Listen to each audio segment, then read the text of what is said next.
Hello, this is Geeks Assembled Audio Heads, and today we're reviewing something from the Eocene era that is returned again. Uh, the humans.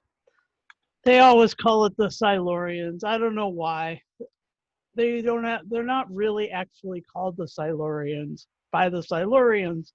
They are their own kind of race, and they are a formidable foe. And here they meet the Seventh Doctor, Mel, and Ace. So it's got everybody, everybody. And I got Lee here with me, and we're going to review the Silurian Candidate, which is sort of, I suppose, homage to the Manchurian Candidate, but I'm not really entirely sure because I haven't seen that movie in a while. But I don't know how it really connects. But it's a good story anyway. And so over to Lee for opening thoughts, and go ahead and do your favorite moments too. Well, I'll be honest here. I really do struggle with Seventh Doctor audios, listening to them. Any of the other Doctors I get on fine with, but I just struggle listening to the Seventh Doctor audios. Why is that? Um, it's they make it. I know in the series he started to go darker and a bit more complex. Meddling about and not telling the his companions what was happening, what was going on. And Big Finish have sort of carried on this theme of this. And but in my eyes, when I'm trying to listen to the audios, I find them too complex sometimes. They're doing what the TV series started to do, and they're taking it further. And with twists here and twists there, and the Seventh Doctor's not keeping secrets to himself. But I do find some stories very complex to follow sometimes, and sometimes as well. Most of the Seventh Doctor audios are quite political, government-wise, sort of political. It's usually, uh, a world government. There's a seedy MP or a seedy ruler of a planet. All this sort of political gain sort of stories. Yeah. And I just don't get into those sort of things. But saying that, I enjoyed this one. This was sort of different, to be honest. It was political, really, as well, because say they had the writer Matthew J. Elliott, had the Australian character, I forgot his name now, Falco. Is it Falco? Yeah. Falco, yeah. Being controlled by the Silurians, as literally as like a walking time bomb, really, wasn't it? Yeah. It wasn't too political for me, so it was okay, and it wasn't that plot twisting storylines what they usually do with the Seventh Doctor. I could understand what was going on. Ace, for some reason, it started not to trust the Doctor. Mel trusts everyone Yeah. because she's so goody. And I'm so glad they went with the original sort of style of the Silurians. The 70s version with the similar voicing, what the modulator what they use. If they'd have gone down with the 80s version, I wouldn't have been too keen. And if they'd have gone with the modern day version, which I just don't see as Silurians at all, to be honest, these characters are Silurians. That's what they should be like. I enjoyed it. Ace, Mel, and the Seventh worked so well together. It's a pity we didn't get that onto TV. I know. But hey ho. It was. I did have one gripe. I did find that the cliffhangers wasn't they weren't really suspenseful enough for me. There wasn't. It was just someone said something, and then it was, the theme tune came in, end of part one or end of part two, and I was thinking, was that the cliffhanger? Really? I don't know if that was just bad editing or I don't know, but I like the idea. Yeah, I mean, yes, the Doctor knew what he was doing, as the Seventh Doctor always does. Going down to see the Silurians, he knew where they were. He was going down there, but he's always got method behind his actions, and method behind that action. Behind that action, it's a domino effect with the Seventh Doctor. But yeah, well acted. Enjoyed it, as I say, compared to some other Seventh Doctor audios I've listened to over the 20 years this has been going. Yeah, so it was good to sit down and listen to this one. Matthew J. Elliott, as I said, who wrote this one. He's done a few for Big Finish, so I'm going to pick some more of his out and listen to them in my spare time. Over to you, Susan. Yeah, Matthew J. Elliott wrote a story that was intricate, and it was twisty turny. You don't know that the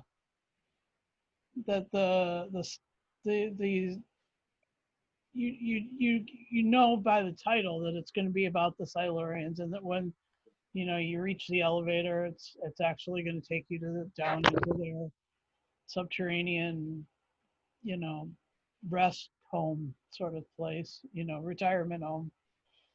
And I just think that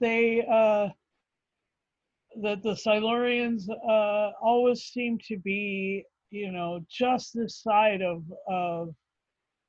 of being honorable, like just this side, like they're almost gonna do it. They're almost gonna, sort it out with the primate human forms that are currently the dominant ones on the planet. But then they don't, and then all hell breaks loose. And in this time, uh, they had their ideas, and they were using robots, uh, and they were using peace genetically engineered bioweapons, basically. And and director Ken Bentley, he made the decision to make the Silurians sort of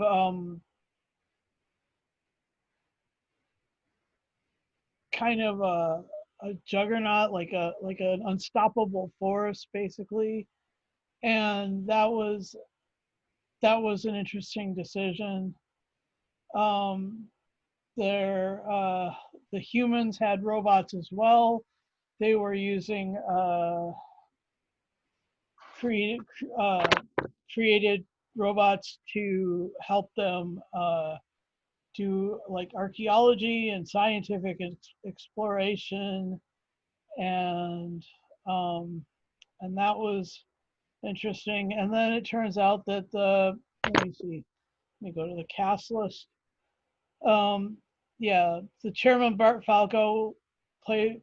Oh yeah, Lee already said, played by Nicholas Asbury, was also a genetically engineered biological robot kind of contraption that was going to take over in the stead of the Silurians. And what is his name? Chardock was, he was, manipulating. I mean, it was basically like the Seventh Doctor and his two companions, and his manipulation, and then Chardock and his uh, and Bart Falco and that their manipulation, and that was twisty turny, and I really like that. And the what's her name, the Carlas, um, played by Caitlin Thornburg, was Thorburn. Sorry, got that. Got those eye problems today. That yeah, she was a good robot. I mean, that was a really actually quite interesting. The sound effect was good. Personality kind of meshed with that robotic sense. She was like a Kraftwerk song in acting. It was very very hello computer, hello robot. It was fun, and so like that was great. And then you know I can never fault Sophie and Bonnie, because no matter what people have said about her performance, but Bonnie's performance in the television show, in the televised episodes, I don't think she was like that. I think that the scream was because she had a really super intense projection, and she was good for stage, and that's the only reason that she sounded that way. And so I just think that just take it with that, take it like she's used to being on stage. Anyway, I really enjoy her things. I love Paradise Towers. Like that was one of in my opinion, Bonnie's best things. But like this was she was you know proving over and over and over again that Mel was proving over and over and over again that she had eidetic memory or whatever, perfect memory, whatever that was, what used to be called photographic memory. Yeah. Yeah, that's great. That's really cool. And then Ace had grown. Ace was a different sort of more people oriented Ace than she was or alien life form, whatever. She was more interested in that than she was in destruction and being rebellious. She had grown, and I loved that. I loved her performance. It was great. Yeah, so yeah, those are some of my thoughts on this. And my favorite moment was, I think it must have been with the Carlos, like the elevator scene was great. I thought that was really cool. And when uh, Mel is talking to Shardock, yeah, that was awesome. And then there was there were the other directors, and there was like director Shen um and what was the other one? Anyway, there were these other high profile political figures that were discussed. Director Shen was one, and I'm sorry, like every time that they said Director Shen, I kept thinking Mavic Chen. That was just like I figured like, but it turns out it wasn't the same name at all. So I was wrong, but that was as I was listening, I was like, this is gonna lead right up to Mavic Chen. I was trying to draw a straight line continuity again. That was cool. No, no. Don't know. Anyway, I love straight line continuity, but that's just because I'm a fangirl. So I think that the story had a lot of cool elements, and so let's just talk about it. sort of free form for a while. What's your Well, thoughts, Lee? well, as I say, I mean, I, as I said, I prefer the design of these Silurians to anything else. Um, Oh yeah, you did say that. I did, yeah. That's what a Silurian should look like in my I eyes. don't know. I think that they can be anything that they want, especially on audio. I mean, Yeah, you, that's you true. could That's you true. could say that you could even put like Madame Vastra with the whole Paternoster gang. By I the hope not. way, Please, please don't. I you don't could like. put her in this face. You really could in audio. You could actually put her in that face if you wanted to. Come on, If you I could. wanted to, but to me, look, Silurians are reptilians. Madame Vastra's got human eyes, human teeth. That's not a Silurian to me. I'm sorry. Um, but what was I saying? Yeah. Yeah, go. Moving away from modern Who. Uh, Oh um, gosh. what I do like about this is some of the with Bat Falco, the brash Australian Mhm. guy who kept going about his hair. Mhm. Made me so much. People think it's a toupee. Some people, well, it is because it's got all these wires under it. um, That and, was really funny. yeah, and Mel stuck between the wall panelings trying to find a way. Yeah, the No, no, scene where she, no, no, yeah, no. not kidding. The doctor's locked in the room because Ace has nicked his sonic screwdriver, and you know, yeah, there is comedy in this. This you listen to it, you do find things quite funny. There was a one with they gave Mel the big gun, and Mel didn't want it. Ace wanted it. I'll have the gun. I'll have the gun. Like a little kid, then nobody give her the gun. Nobody would give Ace the big gun. It was just that scene was brilliant. But yeah, it's Yeah, that was. I guess that was a sort of a flash to her earlier self. Now that you yeah, mention it, yeah, good. yeah. Um, but if I remember rightly, I did hear during the listen to this, the sea base was mentioned a couple of times, Yes. which I think the Doctor referred to as well, sea base must have been Warriors of the Deep they were referring to, but, and this was their sort of as the Doctor was mumbling away the Silurians' backup plan. This plan, Hmm. seeing as sea base failed, they went for this one. Apparently, that's what I got from the story. It was sort of like a passing thing what the Doctor said. So that would be interesting. So the Silurians always plan ahead. Well, there again, yeah, they've been in hibernation for so many years. They've got that many plans put away. yeah. They're in their retirement home.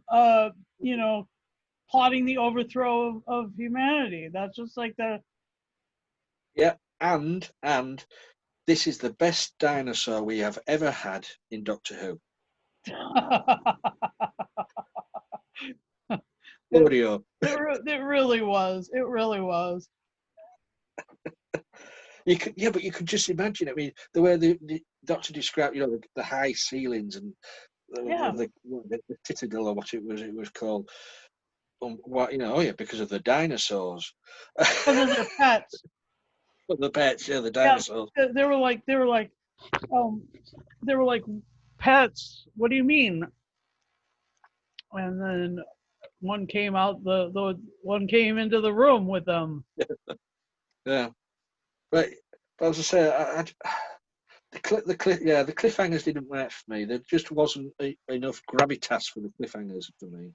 They weren't excited. They weren't exactly like super dramatic. You're right about that. Yeah, that's it. Yeah, and a cliffhanger should be. Right. That's what a cliffhanger is. End of part one. Dun, dun, dun. No, the EastEnders drum beat. Dun, dun, dun. Yeah. Yeah, I enjoyed the listen. Like I say, I haven't listened to this since I bought it. Well, what was it 2017 this came out, so it's a few years old now. Yeah. It's good. A good cover though. I like that cover. Yeah. I think Big Finish should start producing covers as posters. Yeah, I'd see that. That would be awesome. And maybe have them put in the Doctor Who magazine or something like that. Or Or just sell it. have a secondary, product line. You could just. I mean, the amount of hard work what goes into making these, designing them, Yeah. colouring them. Did you deserve? Did you deserve to be seen more? I mean, once you get these, it's put on a shelf. You Right. know what I mean? If posters were produced of covers, You just want a whole bunch of reptiles around you, don't you? no, I'm saying that Yeah. I mean, the amount of wonderful covers these audios have, they need to be seen more. But this is after two Doctor Who audios after we reviewed the other one and the cover was just bland. Which one was that? The Fifth Doctor. Am I right? Oh, trying to remember. I'm trying to remember which. Oh, yeah. Lou Garou. Blue Guru. Yeah, that cover was just awful. So I would. so I would. I wouldn't want a it was poster your of that. opinion. It was your opinion that was rubbish. Well, it was rubbish though. But most of them are amazing. It's true. But anyway. There is another one what can contend with the worst cover for Big Finish already, and that is another Fifth Doctor one, and I think it's called Renaissance of the Daleks. Oh, okay. That's awful as well. But we digress. We have, but it's all right. I'm just I'm sure that the artists are really proud of their work, and the fact that it gets out at all, and Yeah. yeah. Me personally, the covers need to be seen and produce a good size poster for bedroom walls. Yeah. Nicholas Briggs, are you listening? Jason Hay Gallery, are you listening? Yeah. Who was that? I'm just trying to find the cover illustration on this one. Where are we? Anthony Lamb. Yeah. Yep, you're right. Yep. So probably an enjoyable audio. So let's rate it. What would you give this out of 10? Well, just for the minor niggles here and there, like the cliffhangers and stuff like that. I'm going to be fairly high. I will give it 8.5 third eyes out of 10. All right, and my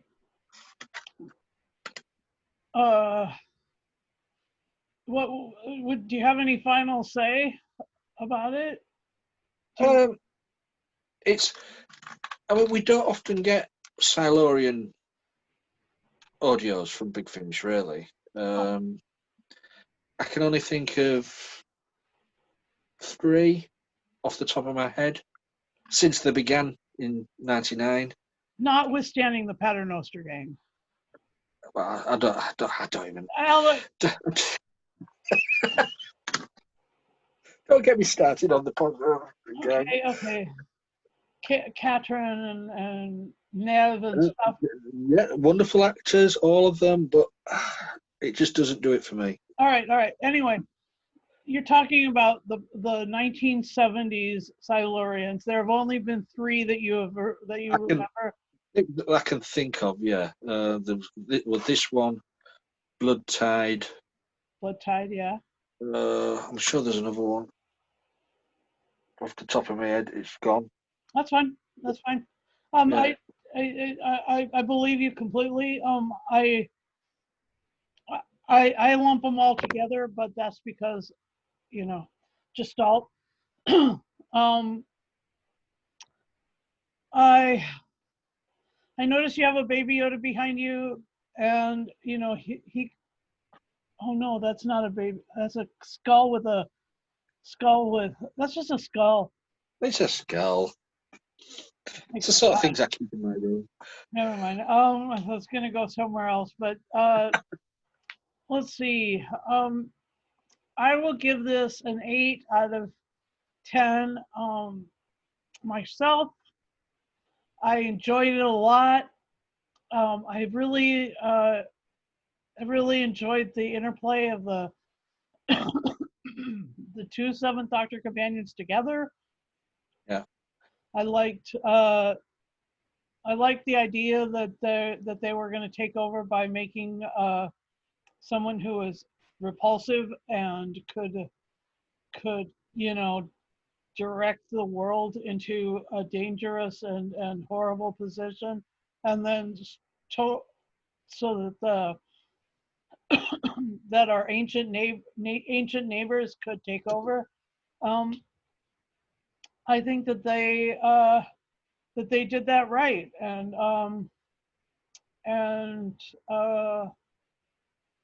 the and that the that their place in the lore was really great, and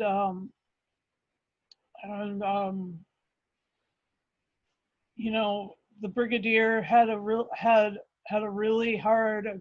I mean, they keep mentioning the destruction of that base, and because they keep mentioning the destruction of that base, it's like those guys have never forgiven the brigadier, and so politically, it's very similar to what we have in this country. We have someone who I think is being run by some alien life form, and um, and he could be an Australian guy. You know, I don't know, but But the, go. no, Yes. carry on. I'll say it after you've done. Okay. But the story is great. I mean, even if it's doesn't have extreme cliffhangers, I think that they pulled back from the whole idea for cliffhangers with the Seventh Doctor because of the silliness at Dragonfire. So, but you know, that's my opinion. Anyway, so What I was going to say, what I was going to say was, you sort of touched on it with Bonnie and Sophie. They are Big Finish. They do this so well with all the other actors what appeared in Doctor Who back in the 80s and 70s. Is they write the character so much better. Okay, we got those characters on TV and we love them for what they did on the screen. But Big Finish take these characters, mold them, shape them, and push them out there as bigger characters. And that's what they've done with Mel. They've given Bonnie better strips to get her teeth into. yeah, this one was really They've allowed intellectual for her. Sophie, yeah, Sophie. They've sort of writing her as not older, but just slightly older because say she's still wearing the bomber jacket. Yeah, She's maybe I don't know, maybe 5 years older than she was on the TV screen, something like that. But yeah, she's more slightly and more grown up. But with Bonnie, they do really do her character justice, like they do with Colin and the Sixth Doctor. They do these with characters Terry. justice, and Paul McGann as well as the Eighth Doctor. Oh, for sure. So this is the one. This is the biggest thing that Big Finish do properly is write the characters so damn well. Yeah, they really do. So back So over to you. we're big fans, and so keep going, Big Finish, keep going. We're rooting for you, and thank you for keeping producing during the pandemic. And this week we are reviewing another sort of lizardine creature. We're reviewing aliens, and then we're reviewing Sunshine. Is it called? Sunshine, yeah. And tell us about Sunshine Lee, please. It's a Danny Boyle movie, set in the distant future where our sun is dying. So Earth sends out astronauts to the sun to reignite the sun.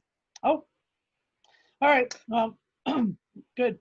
And Danny Boyle is great. And so, yeah, please tune in to our normal movie reviews this weekend after their Leah's getting them dropped very quickly within like Getting them out there. within a couple hours of receiving the file. He's got it on YouTube, and so we're pretty much it's basically like we're premiering things, and we encourage you to join us for those podcasts as well. We thank you for watching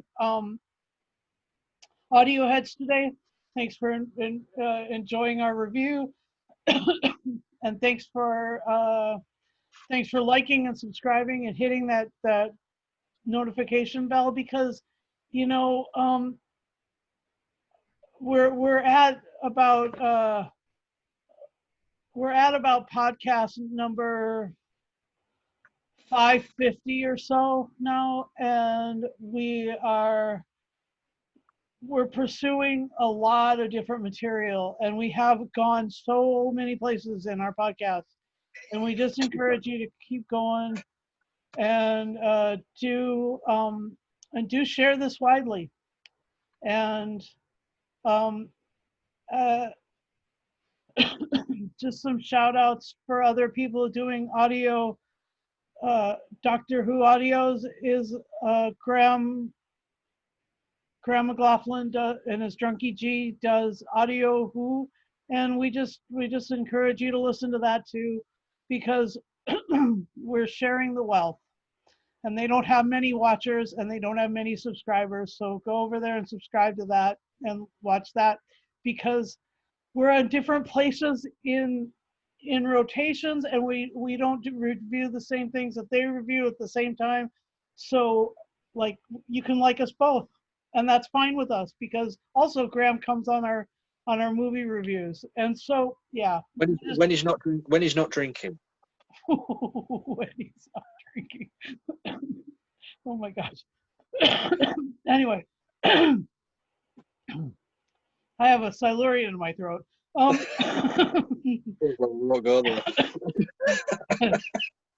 Thank you for watching. Have a great night, and see you soon. Bye.